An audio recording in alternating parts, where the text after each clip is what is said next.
ఈ రాష్ట్రంలో ఉన్నటువంటి అన్ని బ్రాండ్లు ఇచ్చాము, నాణ్యమైన మందు, సరసమైన మందు, సరసమైన రేట్లకు అని చెప్పానంటే వాళ్ళొక్కళ్ళకే మంచిది ఇస్తున్నారు, బాగా మాట నిలబెట్టుకున్నాడని అందరూ నవ్వుకుంటుంటే ఇవాళ వాళ్ళ ఆశల మీద కూడా వాళ్ళ నమ్మకం మీద కూడా నీళ్లు జల్లేసిన పరిస్థితి. వాళ్ళ రాష్ట్రంలో ప్రాంతంలో సొంత లిక్కర్ తయారు చేసేటువంటి ఫ్యాక్టరీలని తెలుగుదేశం వాళ్ళు ఏర్పాటు చేసి, అంటే 16 మాసాల్లో ఇవాళ అంటే ప్రజలకి ఏ మందు తాగుతున్నామో కూడా ఇప్పుడు జగన్ గారి మీద మందు వేశారు, బూమ్ బూమ్ అన్నారు. అడవాడు ఒక సినిమా వాడు మాట్లాడతాడు, సినిమాలోనేమో కిరాతకమైనటువంటి పాత్రలు వేస్తాడు, రేపులు, మర్డర్లు, వంచనలు, ద్రోహం, తప్పుడు పనులు చేసే పాత్రలు వేసేటువంటి ఒకడు ఉన్నాడు.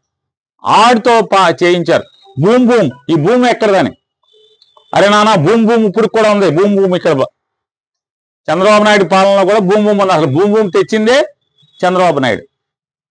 మరి ఆ బూమ్ బూమ్ అయిపోయింది. ఇవాళ సూపర్ 6 కూడా అమ్ముతున్నారు. స్పెషల్ స్టేటస్ అమ్మారు మొన్నటిదాకా, ఇవాళ సూపర్ 6 కూడా అమ్ముతున్నారు. సూపర్ 6 అమ్ముతున్నారు, నాణ్యమైన మందు కూడా అమ్ముతున్నారు.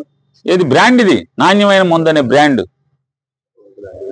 ఇవాళ ఇన్ని చేస్తూ ఇవాళ సొంతంగా తయారీ ఎక్కడ? రాయలసీమలో 2, ఇప్పటికి కోస్తాలో ఒకటి పట్టుకున్నారు, ఇక కోస్తాలో ఇంకా 2, ఉత్తరాంధ్రలో కూడా ఉన్నాయని మాట్లాడుతున్నారు. మరి ఇవన్నీ మిగతా ఎప్పుడు పట్టుకుంటారు? అంటే రాష్ట్రంలో నాణ్యమైన మందు ఇస్తున్నామని చెప్పారు, అన్ని బ్రాండ్లు ఇస్తున్నామని చెప్తున్నారు. కానీ రాష్ట్రంలో మద్యం అమ్మకాలు మాత్రం జగన్మోహన్ రెడ్డి గారు ఉన్నప్పటి కంటే కూడా తక్కువగా ఎందుకు ఉంటున్నాయి? చెప్పగలరా? ఎందుకుంటున్నాయంటే మీ సొంత మందు అమ్ముకుంటున్నారు కాబట్టి, తెలుగుదేశం తయారు చేసినటువంటి సొంత మందు అమ్ముకుంటున్నారు కాబట్టి.